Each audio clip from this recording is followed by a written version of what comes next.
गणेशाय नमः। ओम नमः शिवाय। प्रेम से बोलिए विघ्नहर्ता की जय, भगवान भोलेनाथ की जय, माँ पार्वती की जय। नमस्कार भक्तगण, भगवान भोलेनाथ माँ पार्वती की कृपा आप सभी पर बनी रहे। आज हम सुनेंगे सोमवार व्रत के दिन सुनी जाने वाली सोमवार व्रत की पावन कथा। तो आइए मन में भगवान भोलेनाथ माँ पार्वती का स्मरण करते हुए सुनते हैं सोमवार व्रत की पावन कथा। एक साहूकार बहुत अधिक धनवान था। उसके पास धन आदि की कोई कमी नहीं थी। साहूकार के पास सभी सुख और ऐश्वर्य के साधन थे, किंतु उसको एक ही दुख था कि उसके कोई औलाद नहीं थी।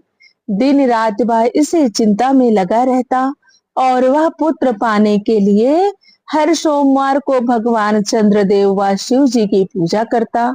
वह व्रत भी रखता था।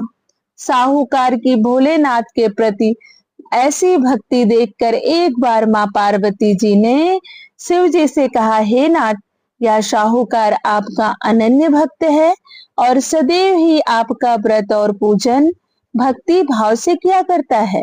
आप कृपा करके इसकी मनोकामना को पूरी कर दें। माता पार्वती जी के ऐसे वचन सुनकर भोलेनाथ ने माँ गौरी से कहा, हे पार्वती, यह संसार एक कर्म क्षेत्र है। यहाँ जो भी जैसा कार्य करता है उसे वैसा ही फल मिलता है, अर्थात जैसा कार्य मनुष्य करता है वैसा ही परिणाम भोगता है। किंतु माता पार्वती आग्रह पूर्वक बोली, हे महादेव, यह आपका अनन्य भक्त है। यदि इसको कोई भी दुख है तो आपको उसे अवश्य दूर करना चाहिए। यदि आप अपने भक्तों की मनोकामनाएं पूरी नहीं करेंगे तो क्यों मनुष्य आपकी भक्ति सेवा व पूजन करेंगे। माता पार्वती जी के इस आग्रह को सुनकर शिव जी ने कहा, हे शिवे, इस साहूकार के कोई पुत्र नहीं है, इसी कारण यह दिन रात चिंतित व दुखी रहता है। इसके भाग्य में संतान न होने पर भी मैं इसे पुत्र प्राप्ति के लिए वरदान देता हूँ, किंतु इसका पुत्र केवल 12 वर्ष तक ही जीवित रह सकता है, इसके बाद वह मर जाएगा। इससे अधिक मैं इस साहूकार के लिए कुछ भी नहीं कर सकता। माता पार्वती और भोलेनाथ के द्वारा की गई इन बातों को साहूकार सुन रहा था। उसे यह सारी बातें सुनकर ना कोई खुशी हुई और ना ही कोई दुख। वह पूर्वत यानी उसी प्रकार शिव जी की पूजा व व्रत करता रहा। कुछ समय पश्चात साहूकार की पत्नी गर्भवती हो गई और 10वें महीने में उसने एक बहुत ही सुंदर पुत्र को जन्म दिया। साहूकार के घर में बहुत खुशियां मनाई गई, किंतु साहूकार ने अपने पुत्र की 12 वर्ष की उम्र जानकर कोई खुशी प्रकट नहीं की और इस संबंध में किसी को कोई भेद भी नहीं बतलाया। वह बालक धीरे धीरे बड़ा होने लगा। जब वह बालक 11 वर्ष का हो गया तो बालक की माता ने साहूकार से उसके विवाह के लिए कहा, लेकिन साहूकार को भगवान भोलेनाथ और माता पार्वती द्वारा कही गई वह बातें याद थी कि मेरे पुत्र की आयु सिर्फ 12 वर्ष है। उसने मन में विचार किया कि अगर मैंने अपने पुत्र का विवाह कर दिया तो किसी की पुत्री का जीवन बर्बाद हो जाएगा, इसलिए मैं अपने बेटे को काशी जी पढ़ने भेजूंगा, क्योंकि भगवान भोलेनाथ का दिया हुआ है और मैं चाहता हूँ कि आखिरी समय या वहीं पर बिताए। मन में ऐसा स्मरण करते हुए उसने अपनी पत्नी से कहा कि मैं अभी इसका विवाह नहीं करूंगा, मैं इसे काशी जी पढ़ने के लिए भेजूंगा। साहूकार ने अपने साले को बुलाकर कहा कि तुम इस बालक को काशी जी पढ़ने के लिए ले जाओ और इसे विधिवत शिक्षा ग्रहण कराओ। साहूकार ने उसको बहुत सा धन देकर कहा कि रास्ते में जहां कहीं भी ठहरो वहां यज्ञ और ब्राह्मणों को भोजन कराते जाना। इस प्रकार वह दोनों मामा भांजे रास्ते में यज्ञ करते, दान देते तथा ब्राह्मणों को भोजन कराते हुए जा रहे थे। रास्ते में एक शहर पड़ा। उस शहर में राजा की कन्या का विवाह था। एक अन्य राजा का लड़का बारात लेकर आया था, लेकिन वह एक आंख से काना था। लड़के के माता पिता को इस बात की चिंता थी कि कहीं काने वर को देखकर कन्या के माता पिता विवाह में किसी प्रकार की अड़चन न डाल दें। इसी कारण जब उन्होंने साहूकार के अति सुंदर बेटे को देखा तो उनके मन में विचार आया कि क्यों ना इस लड़के से विवाह का कार्य पूर्ण करा लिया जाए। यह विचार कर उसने लड़के और उसके मामा से कहा कि यदि आप फेरे व कन्यादान का कार्य पूर्ण करा देंगे तो आपकी बड़ी कृपा होगी और हम आपको बहुत सारा धन उपहार के रूप में देंगे। साहूकार के लड़के और उसके मामा ने इस बात को स्वीकार कर लिया था। विवाह का काम भली प्रकार से पूरा हो गया। जब वह लड़का जाने लगा तो उसने चुपके से राजकुमारी की चुनरी पर लिख दिया कि तेरा विवाह तो मेरे साथ हुआ है, लेकिन जिसके साथ तुझे भेजा जाएगा वह एक आंख से काना है। मैं काशी जी को जा रहा हूँ। राजकुमारी ने जब इस प्रकार लिखा पाया तो उन्होंने काने राजकुमार के साथ जाने से मना कर दिया और कहा कि यह मेरा पति नहीं है। मेरा विवाह जिसके साथ हुआ है वह काशी जी गया है। राजकुमारी के माता पिता ने यह सब जब सुना तो उसने अपनी कन्या को विदा करने से इनकार कर दिया। बारात वापस चली गई। उधर साहूकार का लड़का और उसका मामा काशी जी पहुंचे।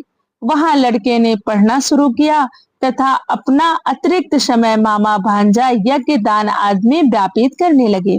इस प्रकार कई महीने बीत गए। जब लड़के की उम्र 12 साल की हुई तो उस दिन लड़के के मामा ने यज्ञ का आयोजन कर रखा था। अचानक ही लड़के की तबीयत खराब हो गई। लड़के ने अपने मामा से बताया कि आज उसकी तबीयत नहीं ठीक है, तो लड़के के मामा ने कहा अंदर जाकर सो जाओ। लड़का अंदर जाकर सो गया।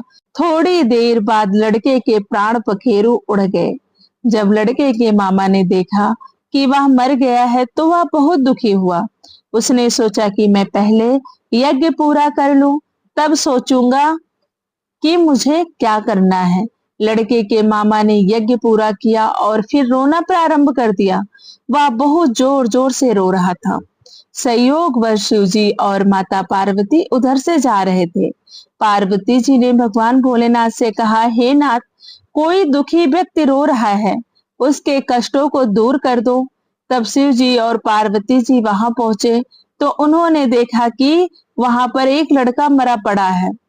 तब पार्वती जी देखते ही लड़के को पहचान गई और भगवान भोलेनाथ से उस लड़के के मरने का कारण पूछने लगी। बोली, हे भगवान, यह तो आपका दिया हुआ है, यह इतनी जल्दी कैसे मर सकता है। तब शिव जी ने पार्वती जी को समझाया, हे गौरी, इस लड़के की आयु इतनी ही थी, ये अपनी आयु पूरी कर चुका है। तब पार्वती जी ने विनम्रता पूर्वक कहा, महाराज, कृपया करके आप इस लड़के को जीवित कर दीजिए, नहीं तो इसके माता पिता इसके वियोग में तड़प तड़प कर अपनी जान दे देंगे। माता पार्वती की बात सुनकर शिव जी ने लड़के को पुनः जीवित कर दिया। शिव जी की कृपा से लड़का जीवित हो गया। शिव शंकर व माता पार्वती शिव धाम को चले गए।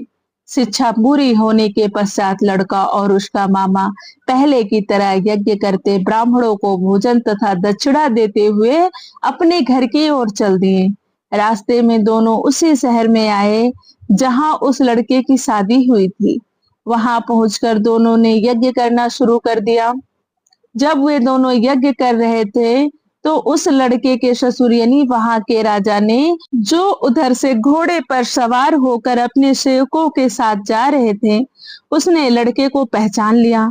राजा ने महल में ले जाकर दोनों की खूब सेवा की। कुछ समय पश्चात राजा के महल में रहने के बाद लड़के ने राजा से जाने की आज्ञा ली। राजा ने अपनी लड़की को लड़के के साथ विदा किया और साथ में बहुत सा धन एवं दास दासियों को भी भेजा। जब वे अपने शहर में आए तो लड़के के मामा ने कहा, पहले मैं तुम्हारे माता पिता को तुम्हारे आने की खबर सुना आता हूँ, तब तक तुम पत्नी सहित यहाँ आराम करो। ऐसा कहकर लड़के का मामा साहूकार को अपने पुत्र के आने की खबर देने चला गया। घर जाकर उसने देखा कि उसके बहन और बहनोई छत पर बैठे हुए हैं और उन्होंने यह प्रण कर रखा है कि यदि उनका बेटा जीवित लौट आया तो वह छत से नीचे उतर आएंगे, नहीं तो छत से कूदकर अपने प्राण त्याग देंगे।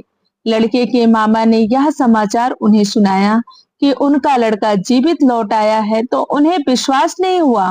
तब लड़के के मामा ने शपथ खाकर कहा कि आपका पुत्र अपनी स्त्री और बहुत सा धन और दास दासियों सहित घर आया है। तब साहूकार और उसकी पत्नी छत से नीचे उतर आए तथा प्रसन्नता के साथ अपने बेटे और बहू का स्वागत किया। सभी प्रसन्नता के साथ रहने लगे। इस प्रकार भक्ति भाव से जो भी प्राणी सोमवार के व्रत की कथा का पालन करता है तथा प्रेम पूर्वक इस कथा को सुनता या पढ़ता है तो उसके सभी कष्ट दूर होते हैं, सारी मनोकामनाएं पूर्ण होती हैं और इस लोक में सभी सुखों और सुविधाओं को भोग कर अंत में उसे शिवलोक की प्राप्ति होती है। प्रेम से बोलिए भगवान भोलेनाथ की जय, माँ पार्वती की जय। आइए अब श्रवण करते हैं शिव चालीसा का। श्री गणेश गिरजा सुवन मंगल मूल सुजान, कहत अयोध्या दास तुम देहु अभय वरदान। जय गिरजापति दीन दयाला, सदा करत संतन प्रतिपाला। भाल चंद्रमा शोहत नीके, कानन कुंडल नाग फनी के। अंग गौर सिर गंग बहाए, मुंड माल तन छार लगाए। वस्त्र खाल बागंबर सोहे, छवि को देखे नाग मुनि मोहे। मैं ना मातु की है दुलारी, बाम अंग शोहत छवि न्यारी। कर त्रिशूल शोहत छवि भारी, करत सदा शत्रु अनिचयकारी। नंदी गणेश सोहे ता कैसे, सागर मध्य कमल है जैसे। कार्तिक श्याम और गणराऊ, या छवि को कही जात न काऊ। देवन जब ही जाए पुकारा, तब ही दुख प्रभु आप निवारा। किया उपद्रव तारक भारी, देवन सब मिल तुम्हें जुहारी। तुरस खडानन आप पठायो, लो निमेष महामारी गिरायो। आप जलंधर असुर संघारा, सुयस तुम्हारे विदित संघारा। त्रिपुरासुर सन युद्ध मचाई, सब ही कृपा कर लीन बचाई।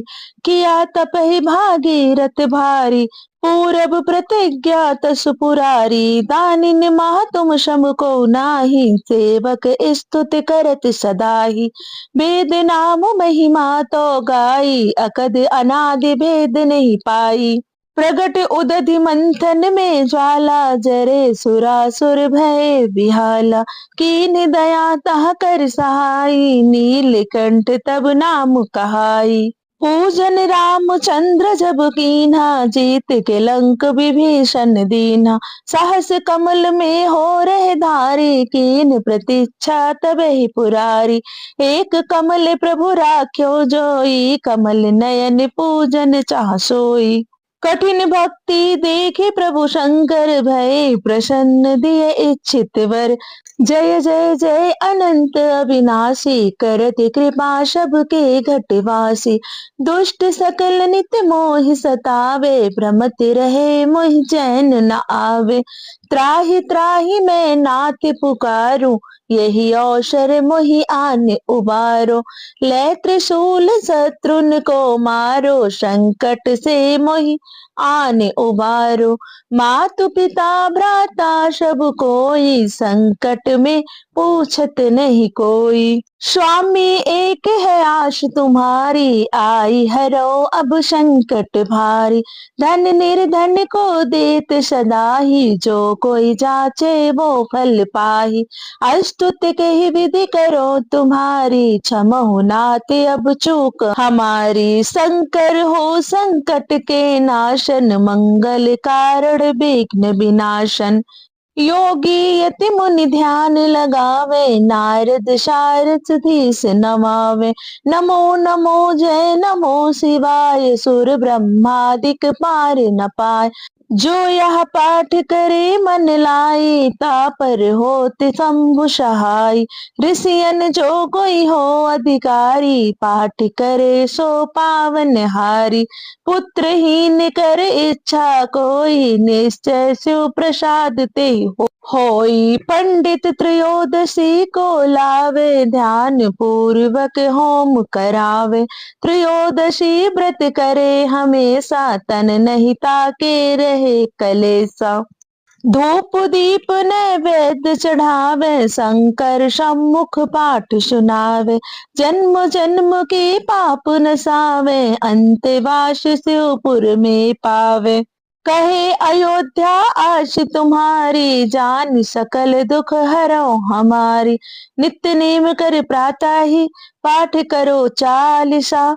तुम मेरी मनोकामना पूर्ण करो जगदीश। मग 66 हेमंत ऋतु, श्रावंत 64 जान। अष्टुत चालीसा वही, पूर्ण कीन कल्याण। प्रेम से बोलिए भगवान भोलेनाथ की जय। इसके बाद शिव जी की आरती करके आप अपनी कथा का समापन करें। एक बार प्रेम से बोलिए उमापति भगवान भोलेनाथ की जय। आपने अगर कथा का श्रवण किया हो तो कमेंट में भगवान भोलेनाथ